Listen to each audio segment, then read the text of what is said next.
passant, si je parle trop vite, vous faites ça, OK? Parce que j'ai tendance à parler super vite. Selon le Larousse, un rêve, c'est une représentation idéalisée d'une action, d'une volonté, d'un désir.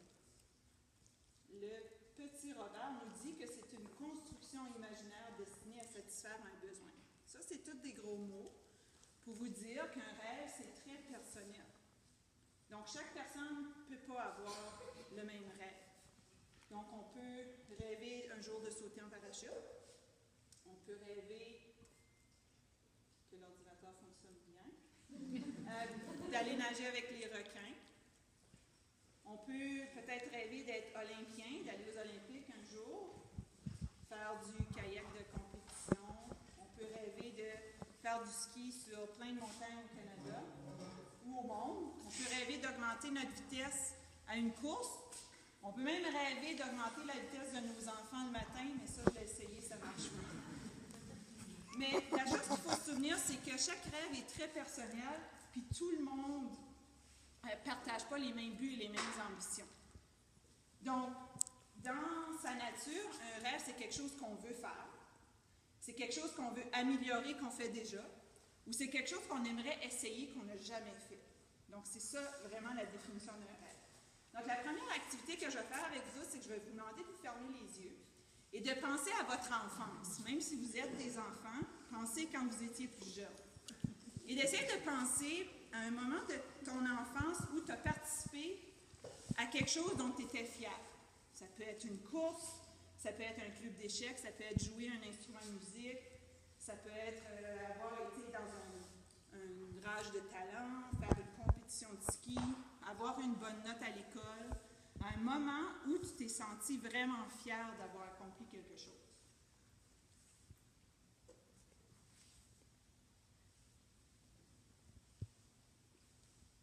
OK. Là, je me demande s'il y a quelqu'un qui aimerait partager où vous avez été voyager. Puis je choisis les profs si jamais il n'y a pas de réponse. Véro. Les moments où j'ai gagné une joute de hockey. OK. Donc, tu as ressenti une fierté quand tu as gagné une joute de hockey. Est-ce qu'il y en a d'autres? Oui? Quand j'ai gagné la deuxième place à Expo Science, quand j'étais en quatrième année. Excellent. Est-ce qu'il y en a d'autres? Oui? À l'époque, la voix n'existait pas. Ah! La voix. C'est drôle, je pense jamais rappeler de ça, je comprends même pas que je sois allée. La voix n'existait pas et les télés étaient en noir et blanc, OK? Mais on faisait du lip-sync. Donc, on allait à la télé et puis on apprenait une chanson, puis Chibou, Chiba, Chibou, Chibou, Chiba, na, na, na. Je me suis rappelée de cette chanson. C'est fou. Excellent. Ça doit faire 300 ans que je ne peux pas penser à ça. Je la vois en noir et blanc puis en rose et gris. On va trouver ça. Bon, on va essayer de trouver ça sur YouTube. Partager ça demain.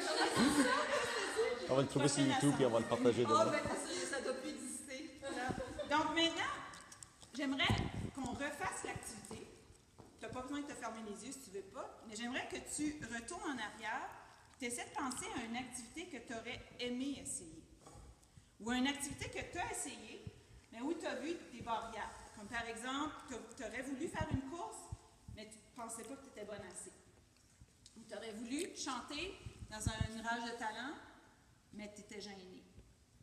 Ou tu as fait 3 ans de piano, mais tu n'as jamais fait de récital parce que ça te stressait. Ou tu aurais voulu faire une compétition, mais tu t'es arrêté parce qu'à ce moment-là, tu t'es dit non, je ne serai jamais capable. Donc, est-ce que ça vous est déjà arrivé? Probablement. Je pense que ça arrive à tout le monde. OK? C'est de là que nos rêves s'arrêtent. Donc, c'est à ce moment-là qu'il faut apprendre à maîtriser, à contrôler cette petite voix-là dans notre tête. Donc, aujourd'hui, je vais vous faire voyager. Puis, je vais prendre quelques minutes pour vous expliquer comment mon rêve de faire mes marathons a commencé. Pendant les années, comment je me suis pris. Puis, je vais vous faire rêver un petit peu avec moi dans mon histoire.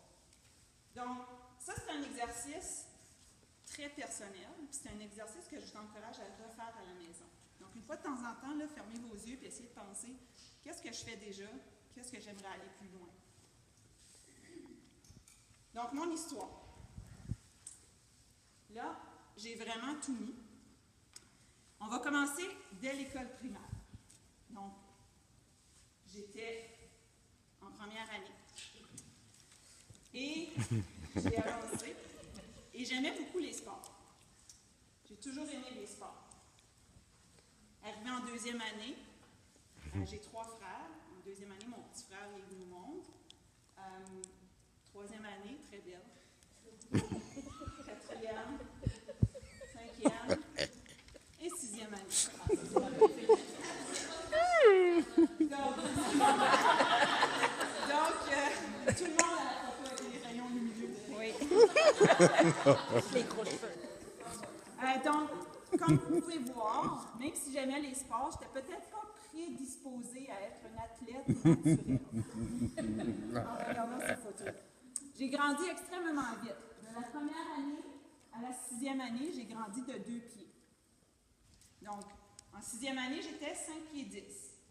J'avais 12 ans.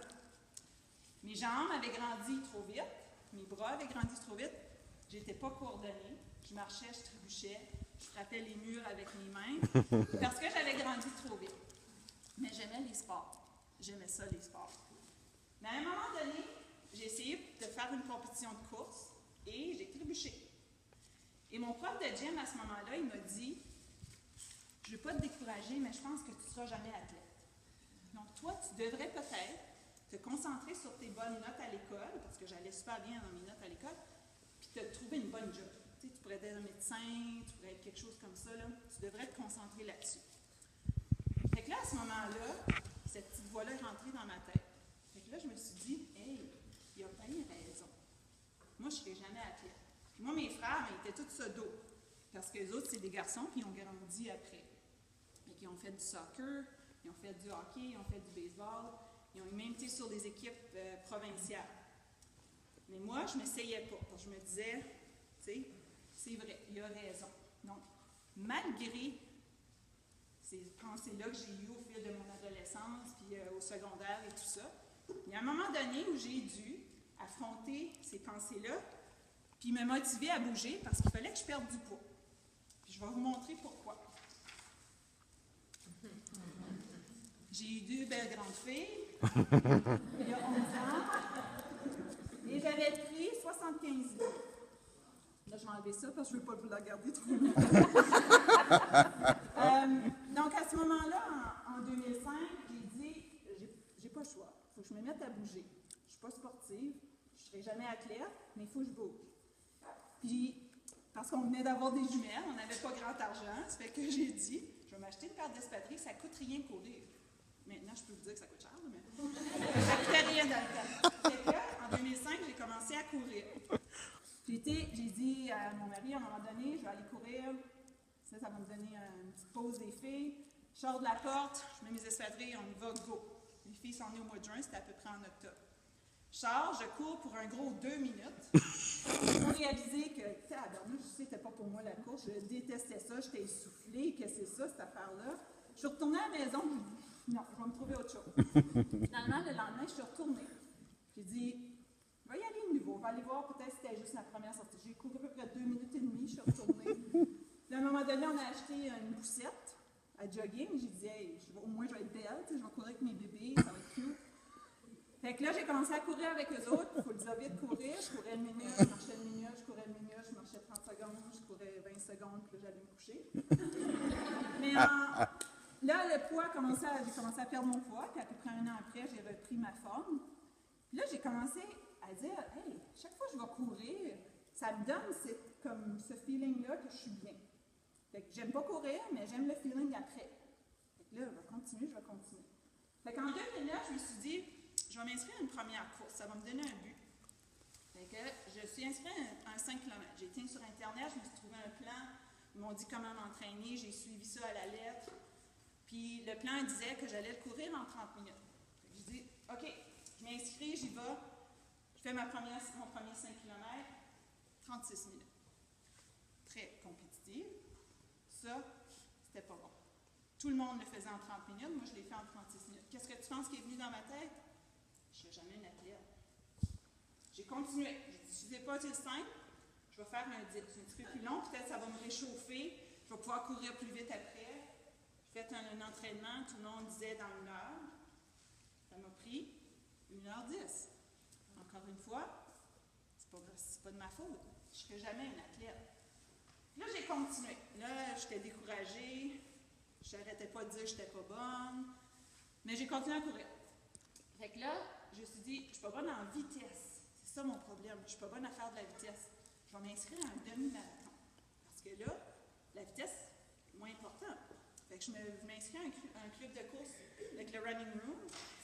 Puis je m'inscris avec le groupe de 2 heures. Parce qu'ils m'ont dit, l'âge que tu as, t'es grande, t'es mince, tu devrais faire ça en 2 heures.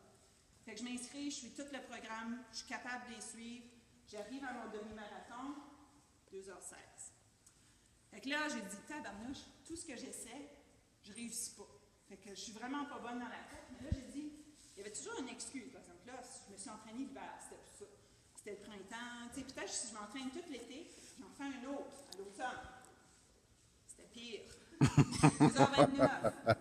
Fait que là, je commençais à être découragée. J'ai dit, je suis pas bonne en vitesse, je suis pas bonne en endurance, je suis pas comme toutes les autres. Je ne fais pas un 5 km en 30 minutes, je ne le fais pas en 1 heure, mon 10 km, je ne le fais pas en 2 heures, mon demi-marathon. Fait que Jeff, pour m'encourager, me dit, pourquoi tu n'essayes pas un marathon? Et là, moi, de dire, ben oui! Parce qu'il dit, chaque fois que tu fais un marathon, ton premier, tu as le droit de dire, je vais m'entraîner pour le finir. Donc, il n'y a plus de temps. Le but, c'est de le finir. Mais mon côté compétitif est allé voir sur Internet et la moyenne des femmes le font en 5 heures. Fait que je me suis entraînée pendant 6 mois pour mon marathon, qui était ici à Ottawa. Et je me suis entraînée avec un groupe de 12 personnes. 11 personnes ont fini en 5 heures. Et moi, je l'ai fini en 5h20. Donc, je ne me suis pas laissée apprécier le fait que je venais de m'entraîner pendant 2 ans, que j'avais perdu de poids, que j'étais en forme, tout ça. Tout ce qui comptait pour moi, c'est que je n'étais pas une bonne athlète. Parce que je ne réussissais pas à faire aucune des courses à la manière de tout le monde. Fait que là, j'arrivais à la ligne d'arrivée de mon premier marathon et là, je pleurais.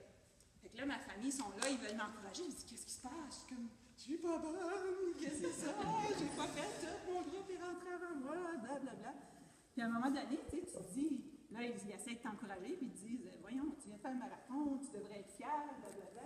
Fait que là, tu mets ton sourire, tu dis, oui, bien là, en dedans de moi, je ne l'étais pas. Fait que là, en 2012, bien, le Noël de 2011, on reçoit un magazine par la poste, puis il y a un article sur courir 7 marathons sur 7 continents.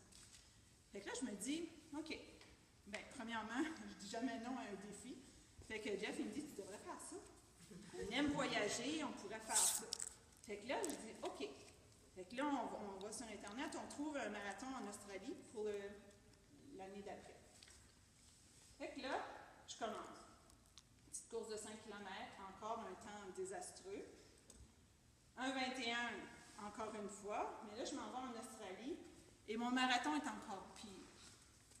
Mais là, j'ai une bonne excuse cette fois-ci, c'est que Jeff, il a couru avec moi. Et lui, il n'a aucun problème à faire un marathon en 5h37. Donc là, ça a continué comme ça. Après mon marathon de l'Australie, je me suis blessée et tiré un hamstring. Fait que là, j'ai dit, ça y est, je ne pourrai jamais finir. C'est fait. J'avais une excuse, je pouvais m'en sortir. Fait qu'en 2013, j'ai juste fait un 10 km, mais là, je me suis aperçue que mon 10 km s'était amélioré. Parce que là, je ne focusais plus sur rien. Je voulais juste courir. Donc là, je fais mon 10 km, je me fais comme, OK, peut-être que je devrais continuer. Fait que là, en 2014, j'ai continué. Mon 5 km s'améliorait. J'ai fait mon 21, encore dans la norme, encore, je me suis dit, ça doit être ça mon temps de 21 km. Et là, je me suis entraînée pour mon prochain marathon, qui était celui de l'Allemagne. Pour celui de l'Allemagne, j'ai dit, je vais faire plus de cours, je vais faire un entraînement de vitesse, je vais vraiment essayer d'améliorer mon temps, ça va être celui-là, parce que là, j'ai été encouragée avec mon 10 km que j'avais bien fait. J'arrive en Allemagne, il fait 47 degrés la journée du marathon. C'est un petit marathon, on court dans des sentiers, mais ils n'ont pas fermé le sentier. Donc, il y a des gens en vélo, il y a des gens qui poussent la poussette, et nous, on circule entre ça avec notre petit dossard, et on essaye de trouver notre chemin. Donc, mon marathon en Allemagne a été 5h14. Donc, si je pense à mon affaire, puis que je me dis, il fait chaud, puis il y a tous les obstacles, c'est quand même pas un temps si pire que ça. Mais quand je suis arrivée à la ligne d'arrivée, j'étais déçue. Fait que là, 2 semaines après, on apprend que Jeff s'en va pour le travail en Russie, en Roumanie, puis après ça, on a la possibilité d'aller en Russie. Fait que je dis, OK, ça pourrait faire mon Asie, parce que c'était dans le côté de la Russie, de l'Asie. On trouve un marathon. Et là, à ce moment-là, il me reste 4 semaines à m'entraîner. Fait que je viens de sortir de mon marathon de l'Allemagne, il me reste 4 semaines, je pars pour la Russie. À ce moment-là, j'ai dit, il n'y a pas de chance que je puisse avoir un bon marathon. Je sais que je peux finir. Ça va faire le petit check sur l'Asie. On y va, je fonce. J'arrive en Russie, 5h01. Donc là, à ce moment-là, je réalise, wow, quand je pense pas, je performe. Donc là, 2015 est arrivé. 2015, c'était vraiment une année où la petite voix dans ma tête a tombé. Donc la petite voix qui me disait, je ne serai jamais une athlète, qui avait commencé en 1985, venait de tomber. Donc en 2015, j'ai une amie d'enfance qui reste en Caroline du Nord, qui est devenue entraîneuse. Donc elle a commencé à me donner mon entraînement pour mon prochain marathon qui était Rio, à l'été 2015. Dans les entraînements qu'elle me donnait, donc j'ai tout envoyé mes temps, puis elle m'a fait un entraînement, puis elle a dit, je vais te donner des défis physiques, mais je vais te donner des défis mentaux aussi. Fait que là, j'ai dit, OK, je comprends pas vraiment ce que tu veux dire, mais moi, je dis oui à tout, fait que je vais y aller. Fait que là, à un moment donné, je réalise que les défis qu'elle me donne, elle veut que j'aie un échec. Parce qu'elle veut me faire surmonter des choses. Elle veut me faire voir que même si j'ai un échec, je peux continuer. Mais les défis qu'elle me donne, je les réussis. Fait que là, elle me dit, avec les temps que tu m'as donnés, il y a pas, je comprends pas pourquoi tu peux réussir, qu'est-ce que je te donne comme défi, tu es supposé d'échouer. Fait que là, elle a commencé à me faire croire, wow, ben peut-être que je suis capable. Fait que quand j'ai commencé à penser comme ça, j'ai fait un 5 km en bas de 30 minutes. J'ai fait un 10 km en bas de 1 heure. Mon demi était proche, 2h04. Et j'ai réussi mon premier marathon en bas de 5 heures. Donc, la minute que la petite voix est tombée, puis que j'ai commencé à croire qu'un jour je pourrais peut-être être athlète, et j'ai pas changé mon entraînement, j'ai pas changé rien, et j'ai commencé à avoir des meilleurs résultats. Puis c'est à ce moment-là que j'ai réussi à comprendre que j'aimais courir. Donc, ça faisait quand même 7 ans que je courais, puis j'aimais pas ça, là. Donc là, j'ai commencé à réaliser qu'on pouvait courir pour le plaisir. Donc, à partir de ce moment-là, j'ai continué. Les résultats ont continué à être les mêmes qui étaient au début, mais je n'avais plus la même perspective. Mon marathon de 2016 en Afrique, il m'a pris 5h16, mais j'ai arrêté de prendre des photos. J'ai arrêté pour voir des petits-enfants qui voulaient absolument prendre une photo avec moi. J'ai décroché de ma montre à un moment donné. J'ai dit, je m'en fous du temps. Je veux profiter, je suis dans la savane africaine, il y a un éléphant là, il y a des singes qui essaient de voler mes gels, donc j'essaie de manger. Je vais profiter de ça. Donc, ma vision des marathons est devenue encore plus grande que ce qu'elle était au début. Cette année, Mme Barbara, elle m'a lancé un défi. Elle dit, viens courir un 5 km avec moi. C'est que ceux qui ne le savent pas, Mme Barbara, c'est une coureuse de vitesse. Ça paraît pas que c'est en train de se Donc, Barbara, elle dit, je vais pas faire un 5 km un samedi matin. Elle dit, tu sais, ça te tente-tu? J'ai dit, OK. Je savais que je ne serais jamais capable de suivre Mme Barbara. Mais j'aimais le défi. Puis là, je me dis, je vais tester mes vrais, qu'est-ce que je suis capable, c'est quoi, dans le fond, de mes tripes. Puis là, à un moment donné, c'est sûr qu'elle, je la ralentissais un petit peu, mais on arrivait à la ligne d'arrivée, puis j'ai dit, waouh, comme j'ai fait 28 minutes pour un 5 km, j'étais vraiment fière. Puis ça, c'est la première course dans 8 ans que j'étais fière de ma performance. Donc, j'étais vraiment fière de cette performance-là. Ensuite, ça m'a amenée en Antarctique, il y a 3 semaines, où j'ai couru mon dernier marathon. Le marathon de l'Antarctique a été l'épreuve la plus difficile de ma carrière de coureuse. C'était que des côtes. Si tu ne montais pas une côte, tu descendais une côte. Il n'y avait aucun plat dans le sentier. C'était de la boue. Donc, si tu ne courais pas assez vite, les escaliers restaient pris. Et quand il arrivait à un tournant, à un moment donné, c'était des grosses roches comme sur la plage, des grosses roches. Donc, c'était vraiment pas des conditions idéales de marathon. J'ai quand même réussi en 5h11, puis c'était 6 tours de piste. Puis le 6e tour, je l'ai marché au complet pour prendre des photos, des vidéos. Donc, ça prouve à quel point je suis rendue où je suis parce que la petite voix, j'étais capable de me débarrasser de cette petite voix-là dans ma tête. Donc, ça, c'est mon parcours. Puis, ça que je veux que vous réalisiez, c'est qu'en oubliant les petits détails, comme la vitesse, comme le temps, puis en rêvant plus grand, je suis devenue maintenant la 13e Canadienne à avoir fait un marathon sur chaque continent. Donc, c'est ça le but de rêver grand. Donc, mon rêve au début, c'était pas de faire ça. Mon rêve au début, c'était de perdre du poids. Donc, j'ai commencé là, je suis devenue là. Puis ça qui est le plus ironique dans tout ça, c'est que ça fait 2 ans que je suis prof de gym. Donc, la personne qui m'a apporté là, du début, était prof de gym. Donc, ça fait un cercle complet pour me ramener à une position où je peux avoir l'influence que je vais donner aux enfants maintenant de rêver plus grand. Donc, ça, c'est mon histoire. Maintenant, comment vous pouvez rêver grand? Comment vous pouvez partager cette passion-là et changer votre façon de penser? Donc, depuis que je suis arrivée de l'Antarctique, la première question que tout le monde me demande, c'est quoi ton prochain rêve? C'est quoi ton prochain défi? Là, je suis dans le même bateau que tout le monde. Je ne sais pas. Je ne sais pas c'est quoi mon prochain défi. Je ne sais pas c'est quoi mon prochain rêve. Mais il y a une chose de certain, c'est qu'à travers tous ces marathons, j'ai découvert d'autres passions. Donc, j'ai découvert que j'aimais beaucoup courir dans les sentiers, faire du cross-country. J'ai découvert que j'aimais faire du kayak. Donc, c'est peut-être une passion que je vais explorer dans les prochaines années. On ne sait jamais. Il y a une chose qu'il faut se rappeler, c'est que choisir un rêve, c'est jamais facile. Donc, on a tendance à le choisir, puis trouver 1001 raisons pourquoi ça n'arrivera pas. Donc, il faut arrêter ça.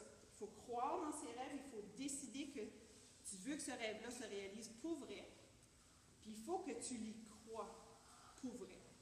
Donc, c'est ça que je vous souhaite aujourd'hui. Pour vous, c'est quoi rêver plus grand?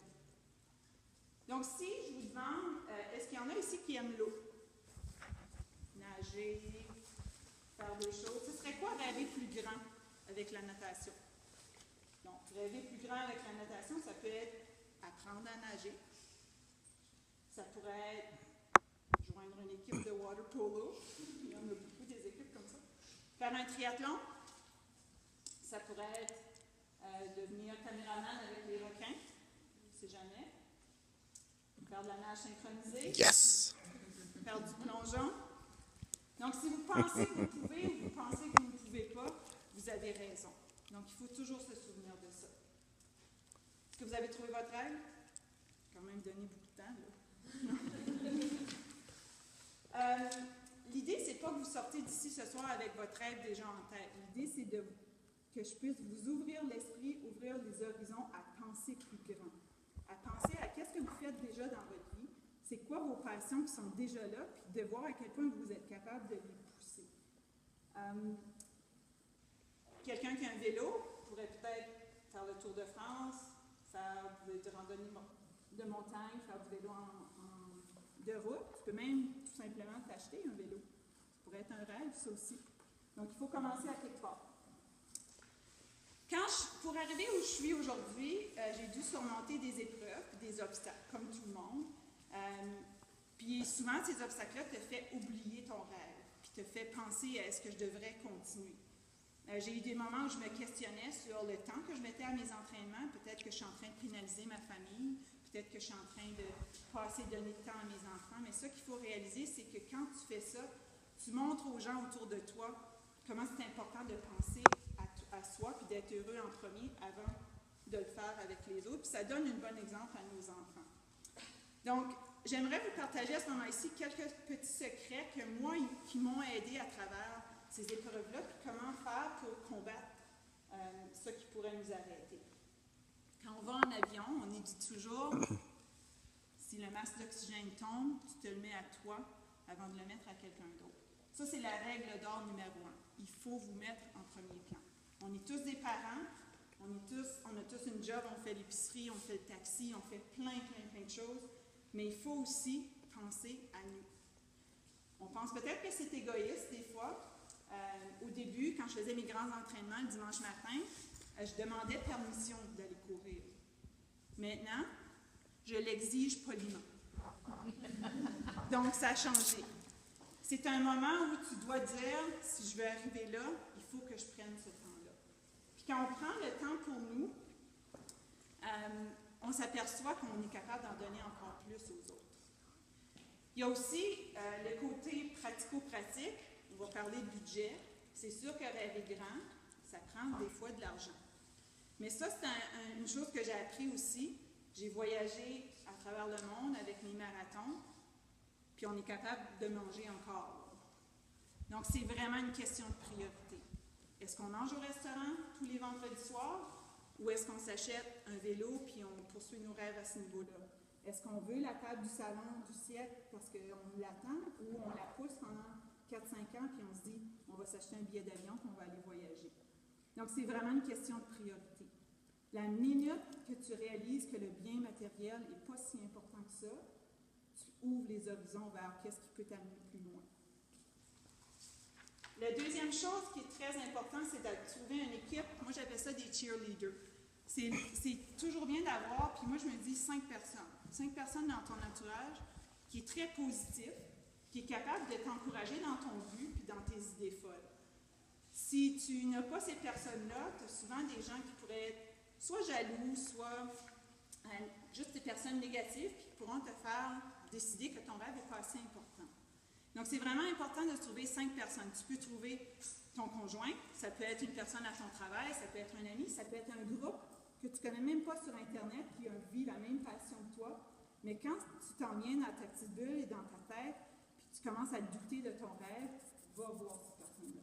Demande à ces personnes-là. Et demande aussi à ces personnes-là de s'accrocher à ton rêve autant que toi, puis de te poser des questions. Puis parler de votre rêve. Quand j'ai commencé mon rêve des 7 marathons, je n'étais pas certaine que j'allais pouvoir y aller. Je n'étais pas certaine qu'on allait avoir l'argent, puis tout ça pour faire tout ça arriver en même temps. Mais je m'étais donné un but de 10 ans. Puis je m'étais dit, je vais le dire à tout le monde que je connais. Tu veux savoir qu'est-ce que je fais? Je cours les 7 marathons sur les 7 continents. Fait que chaque fois que je revoyais ces personnes-là, je savais qu'ils allaient me le demander, t'es rendu où?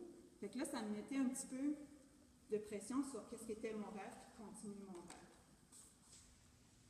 Prochaine chose qui nous amène à dire, il faut se fixer une date. Il faut se fixer une date limite. Si tu dis un jour je vais m'acheter une Corvette, il y a une grosse chance que tu ne l'auras pas. Ça ne deviendra jamais une priorité. Les personnes, si c'est ça qui est ton rêve, c'est de conduire une Jeep, bien, mets-toi une date limite. Dis-toi, quand je vais avoir 40 ans, quand je vais avoir 50 ans, je veux l'avoir. Si tu ne mets pas de date limite, tu ne prends pas les petits pas qui vont t'amener à ton but. Quand tu as une date limite, tu es capable d'aller un petit pas à la fois et tu arrives plus facilement à ton but. Puis il faut aussi partager cette information-là. Partagez votre date. Ayez des personnes dans votre entourage qui est capable de vous dire « Fille, t'es rendu où avec ton affaire? » Juste pour te rappeler, puis ça aide vraiment. Il faut être flexible, très flexible dans tous les sens du mot. Il faut être flexible dans ses attentes aussi. Si tu te dis « Je vais m'entraîner 6 jours par semaine, puis ça commence demain », puis que là, tu es invité vendredi à un souper avec des amis. Bon, tu veux vraiment y aller, mais tu t'étais dit que tu allais t'entraîner ou tu t'étais dit que tu allais faire quelque chose. Il faut être flexible. Mais il ne faut pas être flexible en enlevant de ton horaire. Donc, si tu as un entraînement le vendredi soir, puis qu'il y a un groupe d'amis qui t'invite, tu te lèves 1 heure plus tôt le matin, tu vas faire ton entraînement avant que ta journée commence. Si ce n'est pas ça, tu y vas le samedi matin. C'est ça, être flexible. Si tu as trop bu la veille, moi je le suggère la journée avant. Donc, il faut être flexible, mais il faut rester ferme avec notre engagement envers notre rêve. Quand je me suis blessée après l'Australie, ben, il n'était pas question que j'allais faire un marathon en 2013, mais on avait déjà booké le 2014. Il n'en était pas question. On était flexible, j'allais me donner 1 an, mais je savais qu'au bout de 10 ans, il fallait que ça soit terminé. Le plus important de tout ça, et ça va un peu conclure tout ça, il faut célébrer les petites victoires. Quand on a des rêves très importants et des rêves qui peuvent prendre 10 ans, il faut s'assurer de célébrer chaque moment de ce parcours-là.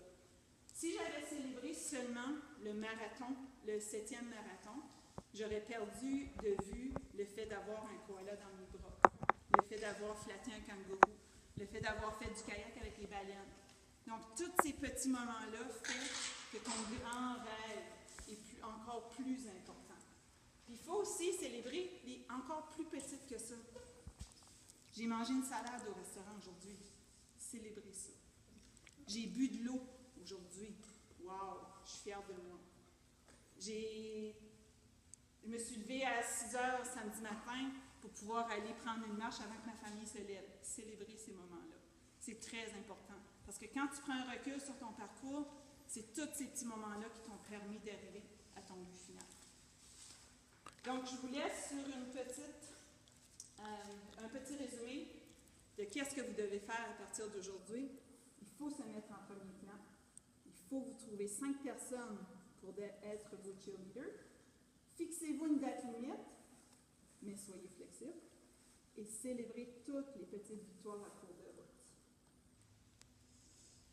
Maintenant, je vous présente une petite vidéo de mes 7 marathons.